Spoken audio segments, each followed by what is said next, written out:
Assalamualaikum warahmatullahi wabarakatuh.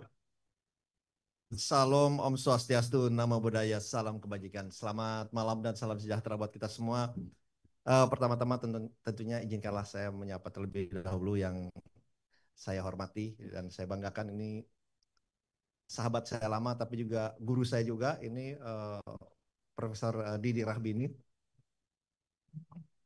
Saya banyak berdiskusi dengan beliau sejak mungkin 10 tahun yang lebih, sejak 2010 banyak berdiskusi dengan beliau dan tentunya kepada Prof. Ijat, terima kasih atas undangannya dan mohon maaf kalau tanggalnya baru tanggal 13.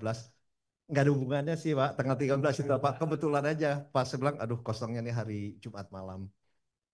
Dan tentunya yang saya selalu hormati beliau sebetulnya yang saya beban juga nih kepada beliau nih. Kalian beliau sangat-sangat apa sangat-sangat luar biasa wawasannya, pengetahuannya, ilmunya dan saya banyak belajar juga dari beliau, Profesor Bapak Sofyan Jalil dan sahabat saya Pak Saleh Hussein dan tentunya Mas Arief. Alhamdulillah terus dukung para Madinah ya Mas ya. Kita doakan semua bisnisnya naik harga-harganya dan tentunya kepada seluruh bapak-bapak, ibu-ibu, saudara-saudara, adik-adik, teman-teman yang telah hadir pada hari ini. Tentunya sebelumnya marilah kita senantiasa mengucapkan syukur alhamdulillah kepada Allah SWT, Tuhan yang Maha Esa, karena kita semua masih diberikan kesehatan, kita masih diberikan umur panjang dan juga karunia-Nya sehingga kita dapat bertemu dan berkumpul di malam hari yang berbahagia ini. Dan saya cukup surprise juga karena ini Jumat malam mungkin pikirannya lebih Friday night, Friday the 13 lagi ya.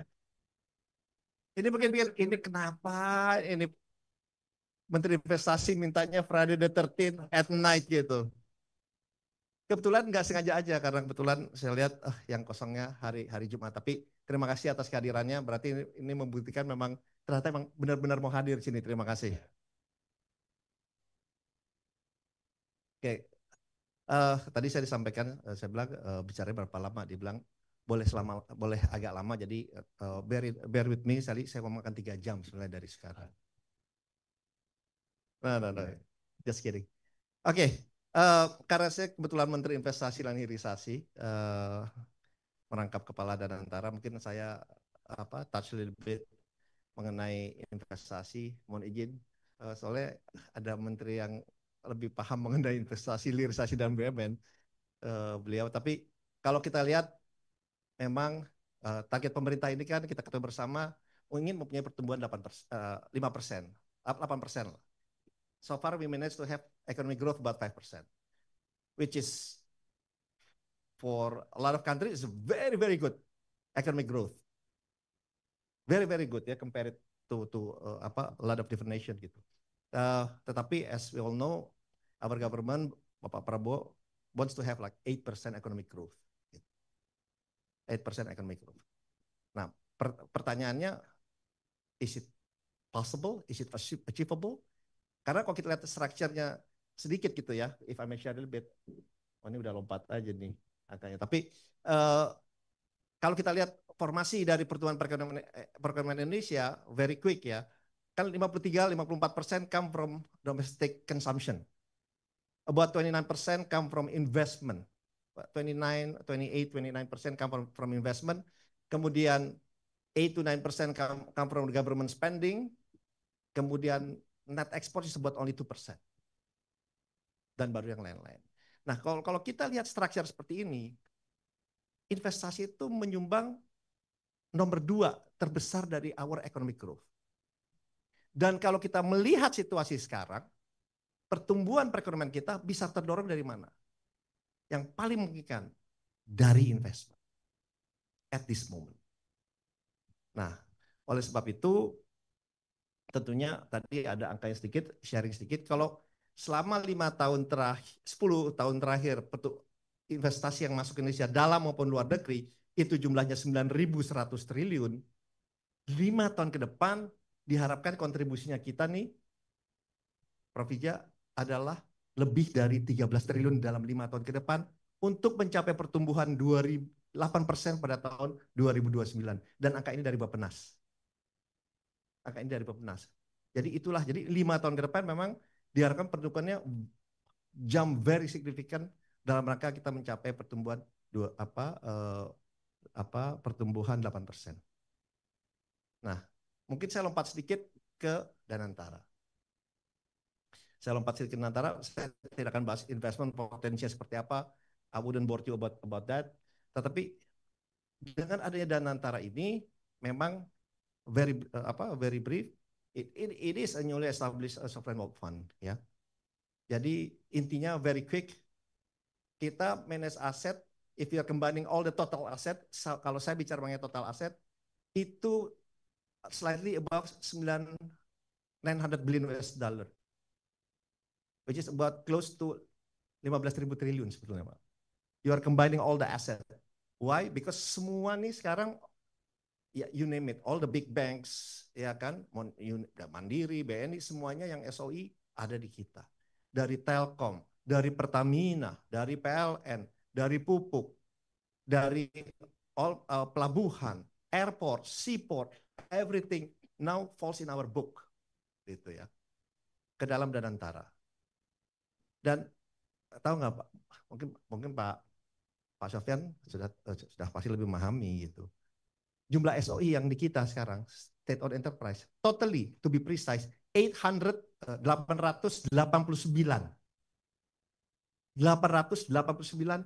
perusahaan, Pak, yang ada sekarang di dalam buku kami. Makanya if you are combining all the total asset, then you are end up with 15.000 triliun. 15.000 triliun. Nah, itu first in one part. Tapi yang sering kita bicarakan ini kan investment arm-nya pemerintah untuk berinvestasi. Orang nanya, duitnya dari mana sih investasinya? Dananya yang kita dapat adalah dari dividen. Jadi bukan dari PNM lagi, atau dari penyertaan pemerintah, atau dari APBN. Tetapi dari dividen, yang selama ini dividen itu didistribusikan untuk negara, untuk pemerintah, sekarang ini bisa kita kelola untuk kita return. Harus menghasilkan return. Kalau Indonesia ini kurang lebih kita, you would like to have a return at least like 10%. Tapi itu bukan hanya kriteria kita untuk investasi. Gitu. Sekarang dengan dividen yang masuk secara bertahap ini, kurang lebih kita akan menerima around 7 billion US dollar lah, Pak. Which is close to tentunya ke industri yang paling utama. Kenapa? Saya sharing sedikit ya. Saya lompat-lompat gak apa-apa ya. Itu biar gak ngantuk juga gitu. Saya ingin mendapatkan pekerjaan yang layak. Itu juga salah satu kualitas we produce, bukan hanya dalam meningkatkan peran ekonomi growth, tapi juga penciptaan lapangan pekerjaan yang berkualitas. Ya. Nah, kemudian kalau kita lihat lagi karena mungkin banyak yang ingin bicara mengenai Danantara sedikit juga ya. Indonesia 20% kita mungkin investasi abroad. 35 kali 5 berapa? 70, 140, 175. Iya, 185 juta US dollar. Billion US dollar. Every 5 years that I can use to invest. Again, to create more jobs. Investasi menjadi sangat penting dan menjadi salah satu ujung tombak untuk perekonomian, penciptaan lapangan pekerjaan, dan yang lain-lain. Karena di satu sisi itu investasi, di satu sisi yang lain kan memang ada BUMN yang memang harus kita create more value. Efisiensinya BUMN itu ada juga tentunya efisiensinya. Nah, jadi itu untuk memberi gambaran kepada Bapak-bapak, Ibu-ibu, mungkin adik-adik sekalian mengenai peran investasi dan hubungannya dengan Danantara is complementary. Is very complementary. Dan in the same time juga waktu saya sekarang karena sebagai Kementerian Investasi dan Hilirisasi, all the permits, licenses itu saya yang ngeluarin gitu. So I know exactly jadi the list investasi yang mau masuk ke Indonesia. Dan saya bilang sekarang, if you want to invest in Indonesia, saya juga bisa invest bareng dengan you. I put skin of the game juga. So it will create the confidence dari para investor juga. Karena kita taruh duit juga kok. Gitu. Dan kita kan mesti tahu bahwa investasi that's a long term commitment. Nggak seperti mungkin trade yang bisa lebih in and out-nya lebih cepat gitu ya. Investment when you start investing, then you'll be there for a long period of time. Nah, ini juga bring a confidence gitu. Sekarang kita jadi agak lebih gagah lah saya gitu sebagai berinvestasi ya kan. Kalau ada yang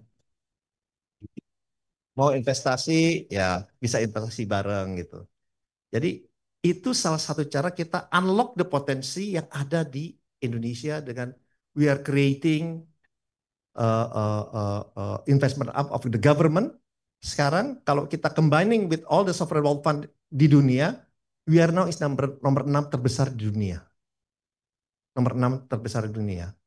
Dan kalau kita datang bicara bahwa ya kita populasi nomor 4 terbesar di dunia, kita bicara kita ekonomi terbesar di ASEAN, oke. Kita wilayahnya luas, oke.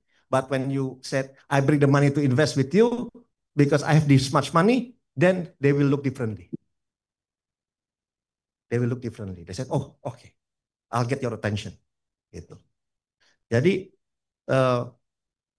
itu uh, sedikit mungkin saya nggak touch yang lain mengenai yang lain-lain karena it will take some times.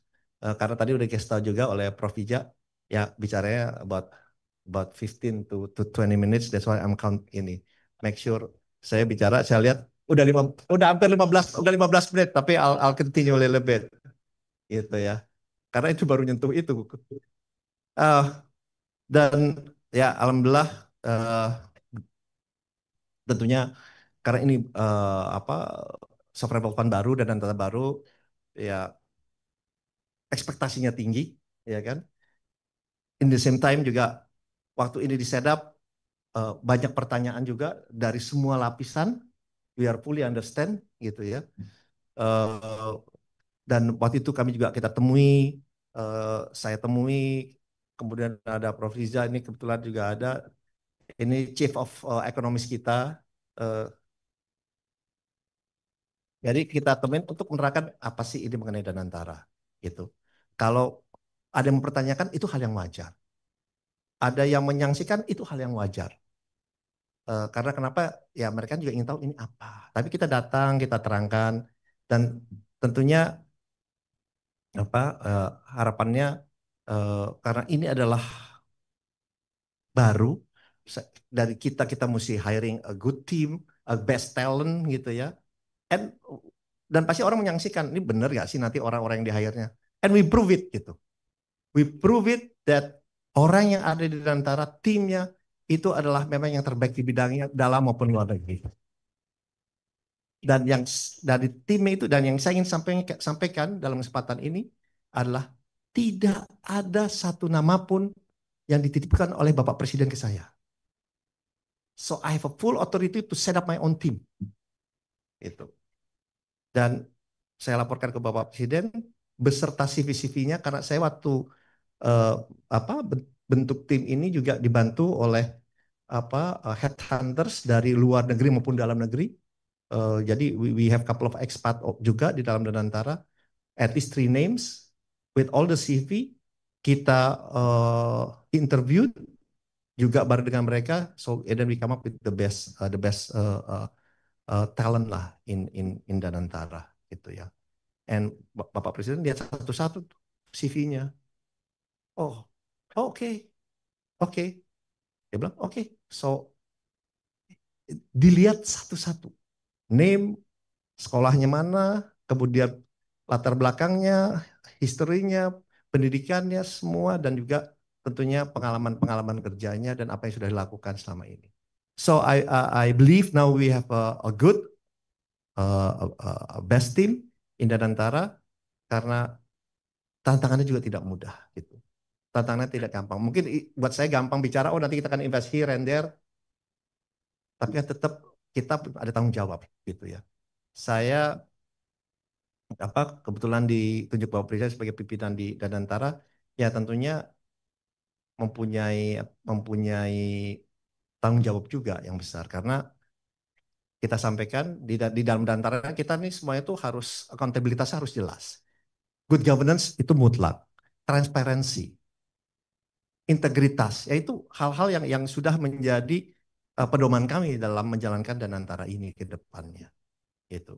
Dan uh, saya tentunya membutuhkan dukungan dan support juga dari semua yang tidak hanya yang ada di sini, tapi juga seluruh masyarakat Indonesia karena ekspektasi ini tinggi nih ke Danantara dan mereka juga nanya nih nanti investasinya apa aja ya kan saya yakin udah banyak yang nunggu tapi definitely nanti karena kita akan melakukan seluruh proper due diligence financial legal dan yang lain technical administration to make sure that our investment itu benar-benar benar-benar investment yang prudent calculated risk but in the same time also it will create a benefit to all of us itu mungkin I stop there because sudah almost 20 minutes. Nanti kita lanjutin yang lebih sifatnya nyantai sambil duduk-duduk. Oke, terima kasih. Wassalamualaikum warahmatullahi wabarakatuh.